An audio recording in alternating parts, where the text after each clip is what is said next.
As in the previous drawings, I'm going to be borrowing the proportions from these two heads. So the rough distance from the kind of top of the head as we see it to the bottom of the chin as we see it, I'm just going to grab that proportion, really kind of commute it over here onto this right-hand side of the canvas. In terms of composition, I measured out earlier to see that the distance in between this head that's on the far left and the edge of the canvas, I would be able to kind of roughly reproduce that distance also on this side, giving me a kind of central focus to the composition. And it's going to have that kind of classic sense, that compositional ploy that we find in so many different paintings and artworks throughout history, is that kind of triangular, right, or pyramid type effect, where we have a kind of taller central feature and two kind of lower features on the left and right. The head that I'm going to make on the far right, I'm going to actually lower it down a little bit from where the head on the far left is, just so I don't get too much of a kind of perfectly symmetrical aspect or kind of take on this composition. The tools that I'm going to be using are just what they have been for the previous two portraits. I have my 0.3mm pencils, one with a softer lead and one with a harder lead in it. I've got my 2H Staedtler pencil inside of my General's pencil extender. I have my 0.9mm white chalk pencil. Now, being that it's a drawing that's kind of mostly in profile, I would really like to consider like what the width of the forehead that we see is, right?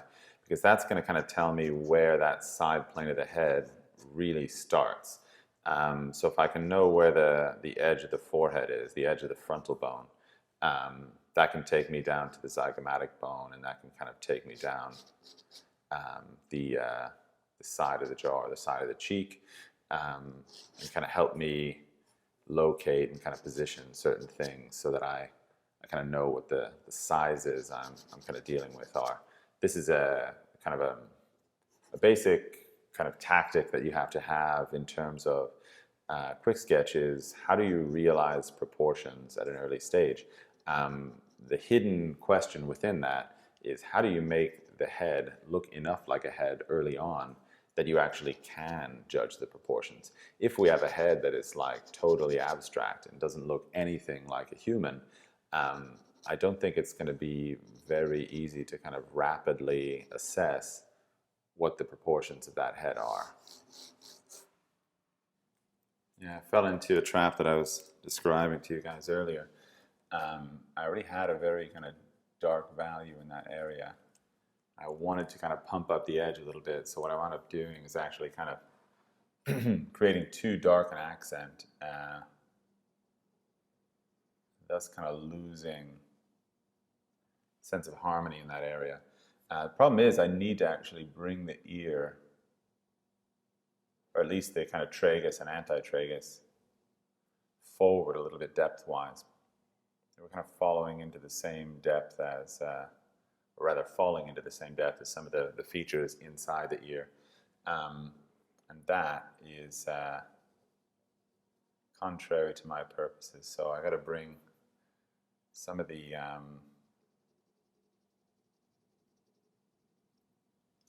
design in that area forward by kind of sharpening up some edges.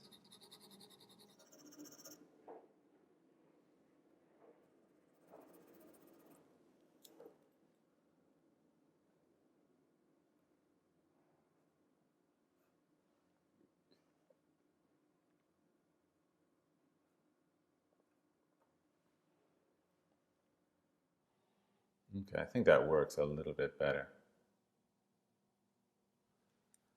Yeah, so we just get some depth out of that ear. It was just kind of flattening out in a way that was really, really kind of bumming me out.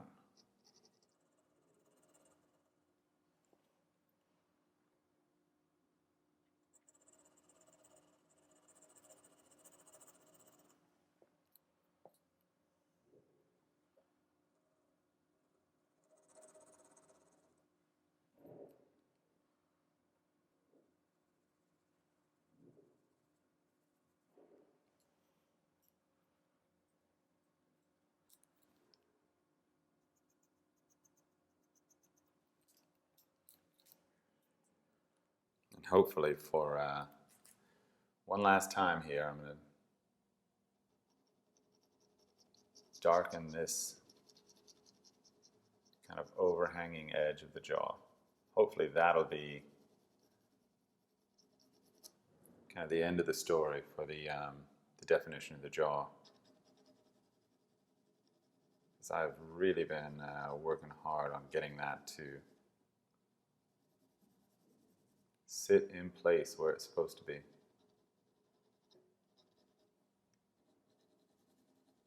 I mean, truth be told, kind of working hard on all of this, but I'm sure that some areas seem like they kind of come together a little bit more easily.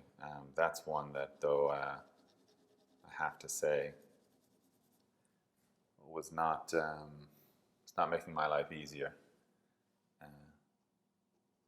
Or at least maybe I wasn't giving it what it needed in order to make my life easier. Now the next thing I'm going to do is like zoom out and really get to work on kind of resolving the whole composition that I worked on. So I'll be kind of going back into each of the three heads, resolving this thing, glazing that thing down, and just in general trying to make a kind of a pleasing interaction in between those three heads. And in that way, like kind of securing the expression of this artwork by ultimately creating that harmony.